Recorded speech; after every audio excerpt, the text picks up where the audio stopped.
Hello বন্ধুরা, সবাই কেমন আছো? আশা করছি সবাই ভালো আছো। আজকে আবার একটি নতুন আপডেট ভিডিও নিয়ে চলে এলাম। আজকে বলবো যে কাল কুরমুনে 10 তারিখে পিকনিক উপলক্ষে কি কি মাইক সেট ঢুকছে। তো কাল পিকনিক উপলক্ষে 4টে মাইক সেট ঢুকছে, একটা 16 মাল, 3টে 30-এর মাল। তো সেই মাইকের নামগুলি বলে দিচ্ছি।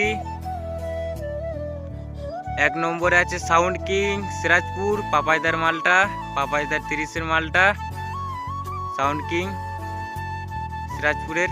আর 2 নম্বরে আছে রুবেল সাউন্ড নতুন 30 ফার্স্ট ফিল্ড, ঠিক আছে। রুবেল সাউন্ডের নতুন 30 first field কুরমুনি Kubajpur, Rubel sound Kubajpur তেমাতা ভাতার লাইন, ঠিক আছে, ফার্স্ট ফিল্ড কুরমুনে। আর 3 নম্বরে আছে rocket sound Parhati, rocket sound পারহাটির 30-এর মাল। আর 4 নম্বরে হচ্ছে যে একটি 16 মাল আছে কিং সাউন্ড টেরাপুর মেমারি, ঠিক আছে, টেরাপুরের। তো যারা যারা কুরমুন যেতে চাইছো চলে যেতে পারো বন্ধুরা। আজকের ভিডিও অবধি, দেখা হচ্ছে পরের ভিডিওয়। আজকের ভিডিওটি ভালো লেগে থাকলে চ্যানেলটিকে সাবস্ক্রাইব করো এবং একটি লাইক করো, কমেন্ট করো আজকের ভিডিওটি কেমন লাগলো। তো চলো দেখা হচ্ছে পরের ভিডিওয়। আজকের ভিডিও অবধি, ততক্ষণ সুস্থ থেকো, ভালো থেকো।